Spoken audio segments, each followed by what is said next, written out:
இன்னும் சொல்லப்போனால் என்னுடைய நண்பர் உத்தமராஜன் ஒருத்தர், அவர் வந்து தான் கொடுத்தது மட்டுமல்லாமல் ஆயிரக்கணக்கான பேருக்கு இது தேவை என்ற ரத்த தானம் வேணுங்கிற பேருக்கு அவர் முன்னின்று அவரை நிறைய பேர் அழிச்சுன்னு போய் அந்த தானம் கொடுக்க வச்சுருக்கார்.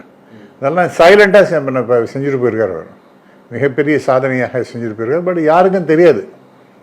எதுக்கு சொல்கிறேன், அந்த மாதிரி அதெல்லாம் காரணம் காமிச்சு அவர் பேரை வைக்கிறான்னு சொன்னால், ஏன் வாவேசு ஐயர் வைக்கக்கூடாது? ஒரு ஐயர் பேரை வைக்கணும், பிராமணர் பேரை வைக்கணும் அப்படின்னு சொன்னால் வாவேசு ஐயர் பேர் ஏன் வைக்கப்படாது? அதாவது தமிழ் தாத்தா பேர் ஏன் வைக்கப்படாது? பாரதியார் பேர் ஏதோ வச்சுருக்காங்க அப்படின்னு வேணால் சொல்லலாம். இந்த மாதிரி எவ்வளோ பெரிய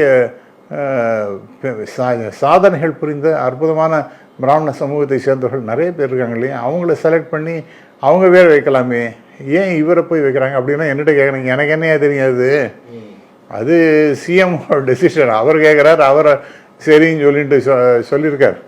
இதெல்லாம் எனக்கு என்ன இதை பற்றி தெரியணும்? இல்லை நீங்கள் வந்து சிஎம்கிட்ட எல்லாம் பேசின்னு இருக்கீங்களே அப்படின்னு. நான்லாம் எப்போ பார்த்தாலாம் போய் பேசுறதெல்லாம் கிடையாது. ஏதோ ஒரு அக்கேஷனில் மீட்டிங், அவர் மேலே மிகுந்த மரியாதை உண்டு, அன்பு உண்டு.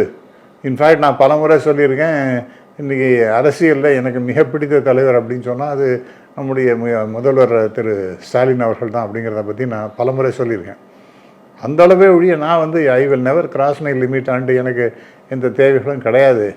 ஆனால் இந்த மாதிரி இவர் வந்து போய் பிரச்சாரம் பண்ணினா அது போகிறோம் நமக்கு அப்படின்னு பேசுறதுங்கிறது ஐ திங்க் என்னவோ ஒரு பெரிய நெருடலாக தான் சார் எனக்கு படுறது. நம்ம சிஎம் பேசினார் இல்லையா, இந்த மாதிரி பேசியிருக்காரா இல்லையா? நானா ஏதாவது சொல்றேன்னா 2026 இவரை பயன்படுத்திட்டா போதும், வேற ஒன்று.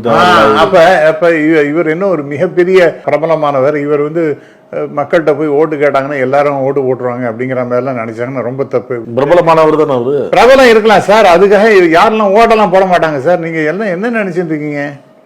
பிரபலமானவர் யாராவது ஒரு சினிமா நடிக்கிறவர் அப்படின்னு சொன்னா எத்தனையோ பேர் இருக்காங்க. அந்த பிரபலமான எல்லாருமே சேர்ந்து ஓட்டு போய் கேட்டால் அவங்களுக்காக ஓட்டுருவாங்களா?